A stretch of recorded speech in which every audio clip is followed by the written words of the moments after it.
We should never allow the government to decide what is acceptable speech and what is unacceptable speech. We should penalize behaviors, not opinions, and not speech. If you start trying to regulate speech, you start trying to regulate thoughts, you start trying to regulate beliefs rather than behaviors, there's no way that you're not going to abridge the constitutional rights of millions of Americans.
Hello, I'm Lorraine Warren. In 1975, my husband and I investigated the Amityville house.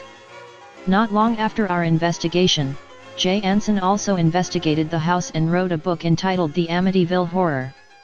In 1979, American International Pictures released a motion picture based on Jay Anson's book. Many things he discussed did happen in the house while other facts were exaggerated. The Lutz family stayed there for some 30 days and fled in horror from the experiences they had there in the house. George and Kathy Lutz moved to California and restarted their lives again. The present owners of the house say most facts that were shown in the movie were fabrications. The red room was only a room painted with red paint. It was not blood or any kind of ritual room. In the movie, they showed one window above me was broken out by a tree limb. I could not verify the oozing walls seeping with a black liquid. The toilets that flushed black could have been a septic tank problems and not a supernatural event. The nun who became violently ill after being the house could not be substantiated. The priest who tried to bless the house and was told by an unknown voice to leave could be validated. Some facts were verified on the television show, In Search of with Leonard Nimoy. That's incredible. The television series actually interviewed the present owners who showed most of the rooms where these events happened, which led many to believe the movie was a fact. We aren't trying to disprove what the Lutz family experienced. We only wish to show the known facts we've uncovered in the years since it happened. My husband and I conducted a séance in the house a year after the events and the medium did detect several spirits in the house. We could not exorcise the house, but did feel that they had moved on. This is why there aren't any further incidents happening here. The question that still eludes me is where this specific house is. It isn't the actual house where these events took place, but is a home similar to the real one, but I don't know where it is located. They showed the house being destroyed in Amityville 3D, but that could have been a model. They've done other films since and they still seem to be able to use the property even now. A note of interest to those who wonder about the soundtrack. MGM bought the rights to most, if not all of American International Pictures films. Some did fall out of copyright protection. The soundtrack itself was originally released by Casablanca Soundtracks, but that has fallen from copyright too. Most don't know this, but American International Pictures was bought by Orion Pictures, who acquired Filmways Pictures. They originally made the Amityville Horror for American International Pictures. That's why their opening credits are shown in this video today. There are other videos on my channel relating to the Amityville Horror. Do a search for Amityville and it will show you all the films I've posted about this incredible story. The youngest daughter, Missy, actually drew Jody the pig, and that is posted in one of my videos. Thanks for watching and please like and subscribe to watch more.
Shared pictures of this traumatized little boy after his rescue following an airstrike in Syria's largest city. He's being treated in the same secret underground hospital we took you inside earlier this week. And as our Richard Engel reports, he's brought new attention to a war many accuse the world of ignoring. His name is Omran Daknesh, just 5 years old, and his feet barely hung over the edge of a seat in an ambulance. Dazed, he didn't cry as he wiped away blood and the dust from a building that collapsed around him in an airstrike. His silence somehow reminded the world today of its silence in the face of the atrocities in Aleppo. Omran was pulled out alive Wednesday. 5 other children died when the building they were in was hit during the relentless Syrian-Russian offensive on rebel-held areas in Aleppo. The image of Omran's face spread like wildfire on the internet. One tweet called him the real representative of the Syrian people. Stop killing Syrian innocent people, civilian. Our children need to live in peace. The doctor who treated Omran said today there were many more severe cases no one is paying attention to. We need to protect our hospital, our doctors, our medical workers from airstrike. Omran was recovering. His family now wants to escape. The same choice another boy's family made a year ago, Aylan Kurdi, whose body washed up on a beach. He too was a symbol of Syria's youngest victims. Now there's a new one. Tomorrow there may be another. Richard Engel, NBC News.